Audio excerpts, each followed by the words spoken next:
Hi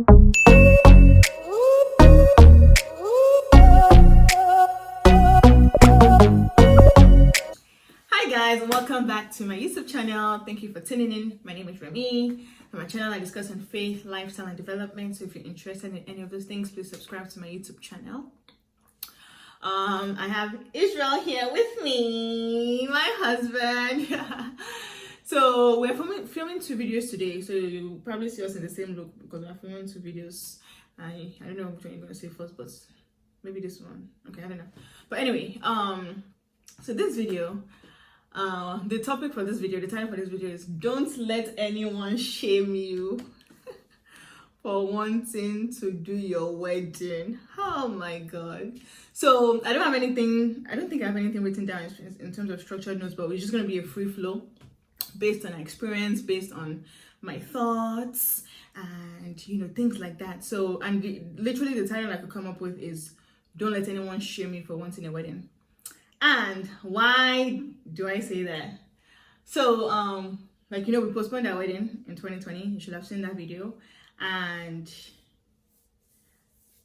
we got all sorts of ideas, all sorts of suggestions as to what to do when the whole pandemic thing first started and people were canceling their events, people were postponing their wedding, people were doing all sorts. We got all sorts of suggestions and advice and all of that. You want to talk about that? Yeah, so suggestions were you can go to the court and then you can do a wedding later, or you can do something smaller. And then do a bigger one later. And then do a bigger one later, or you can just do something smaller and then just forget about it. Forget about it and move on. Yeah, and again, all that's fine, all valid ideas. And then the other thought is just do whatever you can. The marriage is what's more important than the wedding. Okay, so that's all the different ideas. What other ideas? I think you mentioned everything. So when where the pandemic was starting and everything was happening all fast, and we decided to postpone our wedding. We got all sorts of suggestions to say, hey, you guys can just go to the courts and do your wedding. Let the judge do whatever, and okay. Let me just break that. For me personally, and I think it goes to what you personally desire and what you personally want for your life, and what you personally see for your life. So for me, even before I got engaged, even before, and I think it's important to put a disclaimer that even before I got engaged, before I even thought about wedding, I was not that girl who always had the idea of how a wedding wanted to look. To be very honest, I didn't know. Some girls, they've known this since they were 5, how they wanted it to look. And to be honest, until we got engaged and until we started thinking about it, I know I like glam things. I know I like luxury. I know that's just my personality and that's what I like. But I've never thought about how I want my wedding to look. But I know for sure what I didn't want it to be. That one I knew. So sometimes I've heard, even before I got engaged and before the marriage concerned me or anything like that, I've heard people talk about that let's just go to court to do the wedding later. I'm not a fan of that at all. It's just not my thing at all. Because I do believe that in my opinion, unless that's what you want to do, and to respect people's choices. There are some people that they don't want wedding. They don't want a wedding, the noise of wedding and the wala of wedding. They'll just take themselves to court, do their thing and move on. They don't want to take anybody. They don't want to feed anybody. They don't want to do ariwo. And I respect that, And I actually know someone, my former boss, Oyinbo lady, my former boss, and great chick. She's young, very young, and she was like, yeah, I don't like weddings. So when she heard about my wedding and it's a 2-day wedding, she was like, oh my god. She was like, that sounds great, but I can't do that, And I respect that, She just went to the court, judge, and did that thing. For me, that's not me. So when people were giving that advice, I was just like, okay, I'm not doing that because it's just going to enter one ear and come out of the other ear. Because another thing, a downside about that is once you do your court wedding and you get married. How many people have you seen do that they'll do court wedding? Now there's a few percentage of people, myself and Israel were talking about it, that only a few set of people actually carry out that plan. Yeah. Because marriage It's tough, is complicated. Yeah. Like the It's tough. moment you get into marriage, life is happening. Correct. And it's just, and in the more married you stay, it's hard to justify spending all that money for a wedding. At that point, it's not even a wedding anymore. It's more like a party. Correct. Because you're already married. Like, why would I want to spend all that money? It doesn't make any sense. So there's a lot of cons to doing that. Right. Now, there are some people, actually, I don't know them personally, but I saw them on IG. You know that couple, I don't know if you remember them. They had a big wedding, but they had been married like 3 years before. Interesting. Yeah. I think they did a trad when they first got legally married. They did a small trad. Okay. And then literally like 2 years or so after their small trad, they had a big wedding. I'm like, the chick is a lawyer. I don't know what the guy does. And so people that actually do that, they have a lot of money that they can spare to do a wedding, because it will seem like a waste of money. And everybody you tell. Yeah. Anybody you tell, they'll be like, why are you doing wedding? Like, you're already married. Like, what do you think about the situation? Yeah, so it's interesting. And I think that was one of the factors, right? Where like the chances of actually carrying out an actual wedding with the reception and all the other stuff that comes with it, it might be very, very low. Tough, right? Because it's just like, once you get into marriage, your brain is moving on to the next step, right? Because you do wedding to start marriage, right? So doing it reverse is kind of like putting the horse, putting the cart before the horse, right? Yeah. So like, I mean, if you can somehow figure out how to do it, good, great. But I just think, like, statistically speaking, the chances are lower. Very low. Once you've started your marriage before your wedding, right? So Unless you go into the court wedding saying, you know what, I'm doing this court wedding, I'd like to do my big wedding later. But if the big wedding doesn't happen later, I'm okay with that. Correct. You have to be fine. I think you have to be fine with it, right? Right. But not, a lot of times, it doesn't happen. But a lot of times, people are not going into the court wedding thinking that. They're going to the court wedding thinking, oh, I'm definitely going to do my big wedding. And then they get disappointed when it doesn't happen. Versus, if I say, you know what, I'm going to go to this court wedding. If the big wedding happens, it happens. If it doesn't happen, it doesn't happen. Correct. Then that's better. Correct. Then Correct. we are definitely going to do a big wedding, and then you enter the marriage, you do the call, we enter the marriage, and it starts to cause wala, so it's just not something I'm into buying. I mean, myself and Israel were joking about once you get married, okay, for Christians, because I guess doesn't apply to everybody. Let's just say if you're a Christian and you believe the biblical standards of not having sex before marriage, okay. Once you get legally married in court, and you're now married now, and you can have sex, and you start having sex. Now, when you now do your wedding, it's like, what are we doing now? It's like the bed shall be undefiled. Which bed exactly are we talking about? It's like you may now kiss the bride. That's like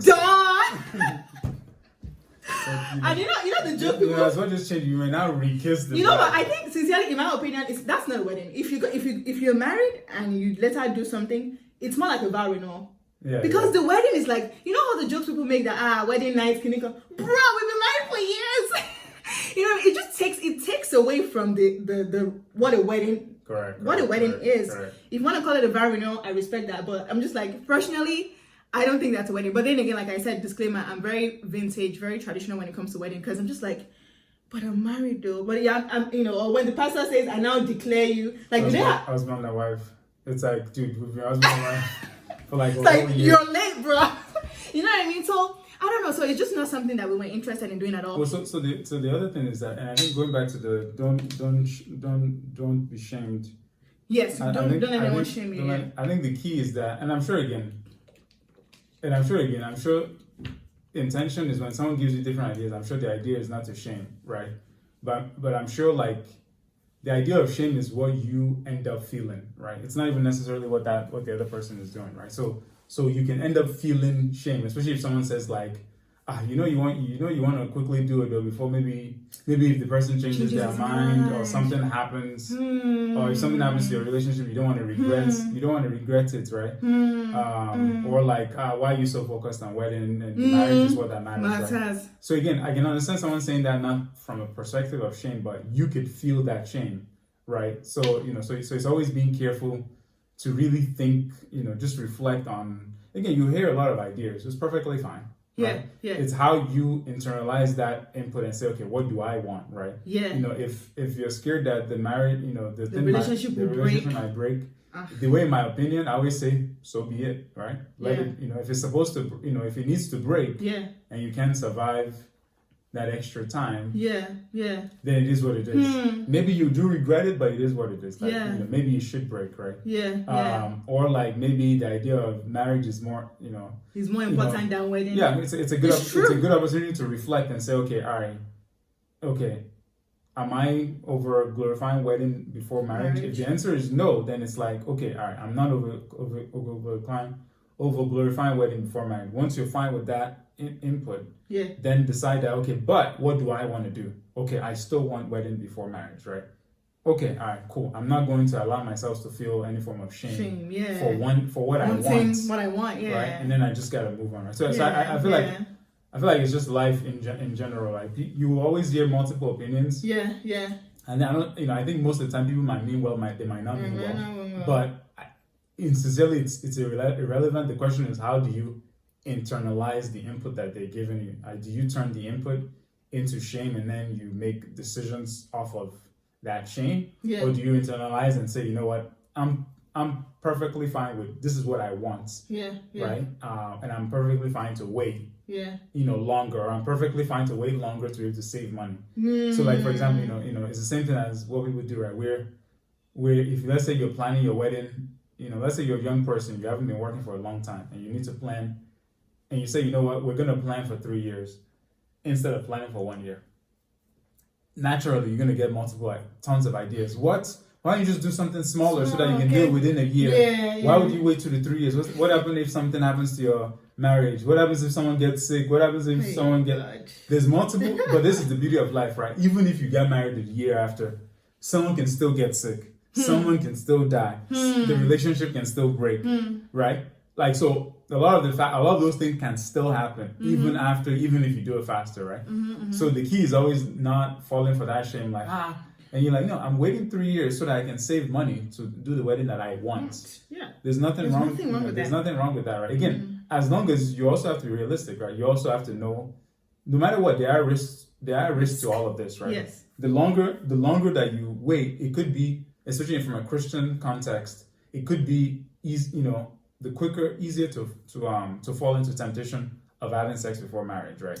Right. So you also have to be realistic with yourself and not necessarily think you just know that, okay, all right, if I'm gonna wait 2-3 years before I do it, I just gotta buckle my feet. Because again, once you get engaged to someone, you feel even closer, and you know the devil starts tempting you, like, oh, you're engaged, you're about to get married, we can have sex now, things like that, right? So you should not be naive about the temptations that could happen because of that, right? And just be cognizant and be your eyes open for the wiles of the enemy, right?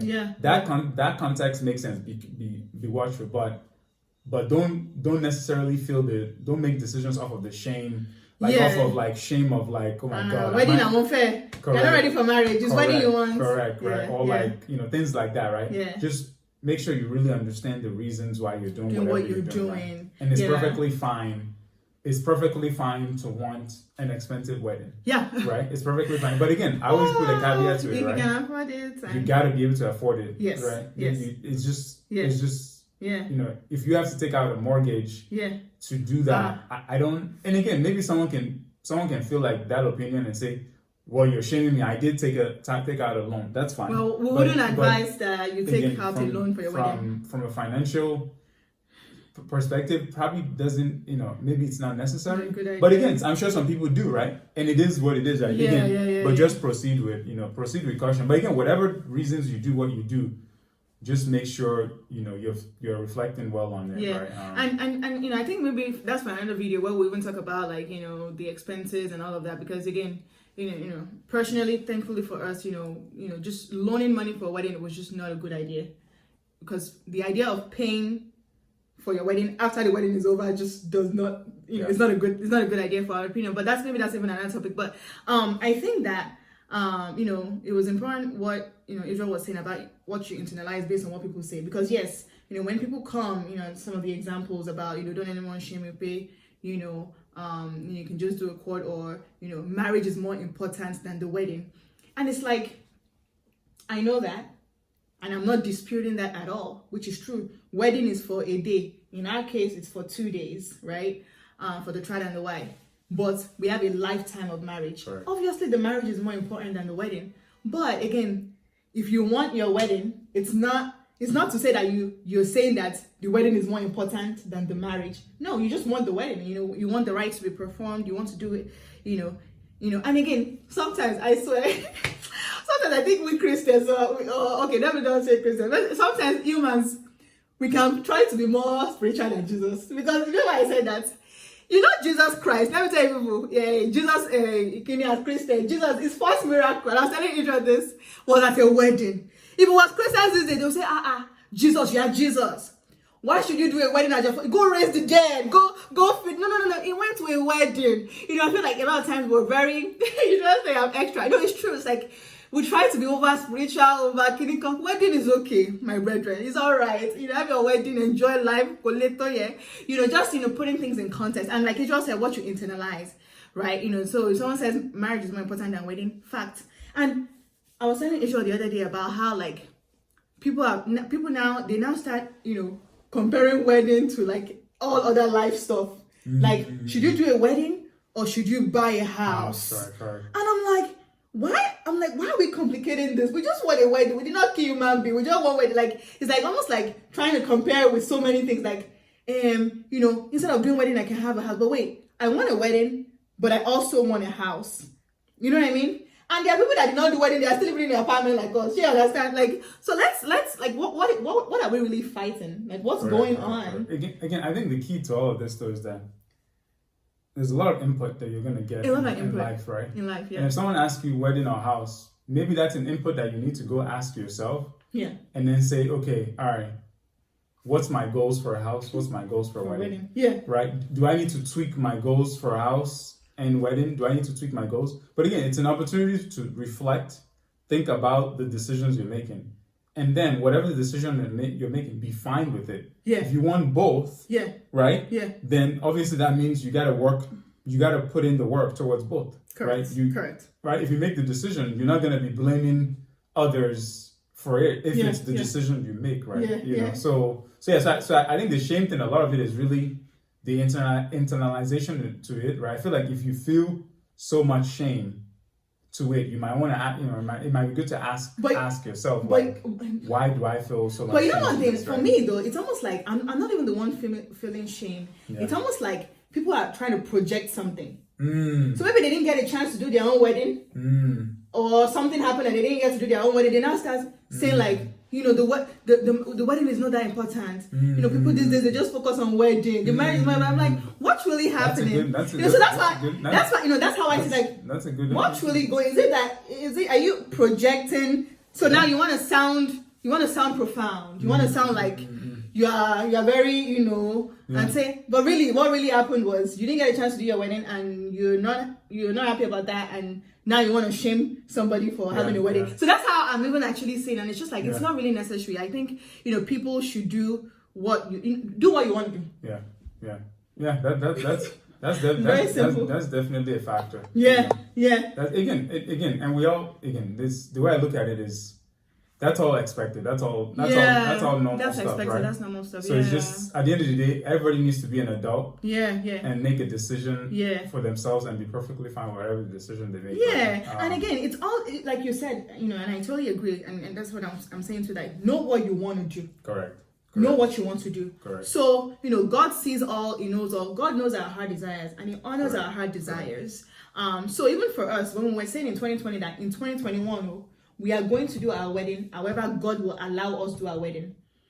So even if it was going to be a micro wedding because of the circumstances, and also even now, we did a decent sized wedding. It was a big wedding. I mean, for 2 events, it was a big wedding in COVID times and all of that.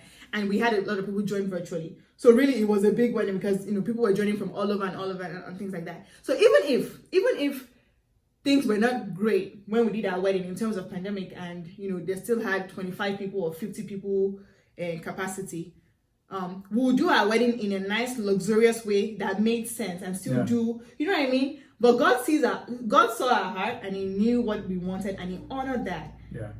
God honored that to the T. I think Daddy was talking about it.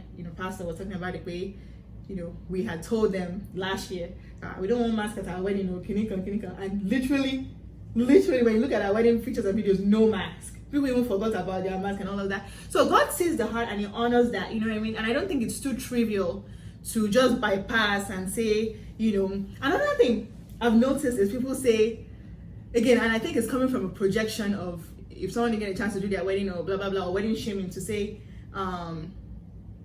wedding is for family. You're doing it for family, it's not for you. I do agree that you're doing it for family, but I also believe that first it's for us. Me doing an event for someone does not require me to spend that large. That's too much money for me to do something that is for someone. Yeah, correct. I'm like, bro, okay, that's fine. I know family is a huge part of wedding, but let's be honest. Am I really going to spend that much money just to please people? I can do something small just to please people, but if I want to do it a certain way, I'm doing it because I want it first. And I'm also doing it so our family can be a part of it and we can all experience it together. But bro, I'm doing it so we can look at our wedding photos and wedding videos and be filled with joy. We can experience our day and have our memories and do it the right way. Perform the rites and do the things the right way. And then family is okay too. But to say that, you're just, giving people free jollof rice. Do I have to spend all that money to give? I can just pack it and give it to them after church. That's an interesting perspective. Yeah. So it's just, a lot about, the whole, like, don't let anyone shame you for one wedding. Do what you want to do. God honors your heart desires. Do what's within your budget, what you can afford. Don't go and borrow money, in my opinion. Don't go and loan money, in my opinion. Do what you like. Make it beautiful, and do what you want. So that's just what I wanted to say. And there were so many factors. We were joking. What? me and Youre were joking. Last year when we moved our wedding, and they're like, if we go and do court wedding now, and we start having sex now, and I get belly, how will I fit inside the wedding gown that I've already bought a real round? And I spent a lot of money on that wedding gown. So if I carry belly like this, you just tell the guy to adjust it. It's a full belly. I'm ready for wedding gown. I said I cannot return this wedding gown. And the wedding bed will not be defiled. What are you talking about? Do you not see the proof of this defilement? So it's just a lot, and I know Israel had mentioned some examples earlier about the whole, I forget what you were even talking about earlier about, okay, we talked about the, going to court, we talked about marriage is more important, and, the fact that, saying people trying to down, compared to other life things. Yeah. Wedding or house, wedding or this. I'm like, we did not kill anybody, we just want wedding, you know what I mean? So just don't let anyone shame you. It's valid, it's important. Wedding is not more important than marriage. Marriage is more important than wedding, but wedding is also important if you want it, right? There's some people who don't want it, and that's fine, I respect that. But if you want it, it's important. Don't let anyone shame you. Do what you want to do, and God will help. But yeah, this was a fun conversation. I knew I was gonna have fun talking about it, because I was like, what is happening? It's really like Jesus, man. You must be ready. When that thing came to my mom, must be ready. The mad extra. Jesus, do this first miracle. If not, I'm pretty sure that was not the I'm pretty sure that was not the intent. No. I got a different revelation. If you read the Bible, you get a different revelation. Because why did Jesus go and raise the dead as his first miracle? No, I wanted to relate. Be relational. Make it light. And then win people in, and then start doing gym stuff. But no, it's Christians these days. Wedding is too trivial. So don't let anyone shame you. You ask for me. If they shame you, give them my phone number. Interesting. God will help. And to put everything in context, right? Again, we've already put everything in context. I'm not saying that the marriage is definitely more important. Correct. Again, and I always say this: if you want to do a party, if you're not ready to get married, and you're only excited, or you're only you want to have a party, but you're not ready to get married, but you just want a party, then that's a different conversation. You shouldn't even be getting married. Just go have a party. You don't want to get married, but you like the wedding idea. You like the Bella Naija trending thinking. That's a different conversation. I don't think you should get married in that situation. I think you just go have a random party. Call people, do we have a random party. You don't have to commit your life, because a marriage and a wedding is a huge life event. It's a huge commitment. It's a huge thing. So let's put things in context here. And again, let's put things in context. And again, but that aspect is that aspect of wanting Bella Naija and all that stuff, I think we have to also be honest with ourselves. It's much more subconscious than we think it is, right? So I think the key is what helps us is that just need to take, if you go study what marriage is and the responsibilities that come with it and the seriousness it is, I think it will jolt you out of the subconscious of Bella Naija and those things, right? Yeah. Because it's not. It's more. Okay, what I'm trying to say is like it's more than that, right? Okay, correct, it's nice to like. correct. I mean, hey, let me just. Correct. When I was featured on Nigerian Weddings, I was featured not once, twice. It was lit and it's nice, right? It's nice, but that's the after effect. That's the icing on the cake. When I don't have to go get married. I don't have to go commit my life just because I want to end up. I think those are different things, and people need to be careful of what you want, what you're doing. But I'm just saying that if you know you're doing the right thing, you're marrying the right person, and by the grace of God, God will help you in your marriage, and God, God is the source of that marriage, and God is who you really look up to. Then the wedding part is just a nice skinny and so let's not let's put things in context here. So God will help us. God will help. But that's it for this video. I hope you enjoyed it. Feel free to share with your friends, with your family, and subscribe to my YouTube channel. I don't know where it's at, but somewhere over there, down there, you subscribe. That's my YouTube channel, and I'll see you in my next video. Bye, guys. Good night. Bye. Good morning.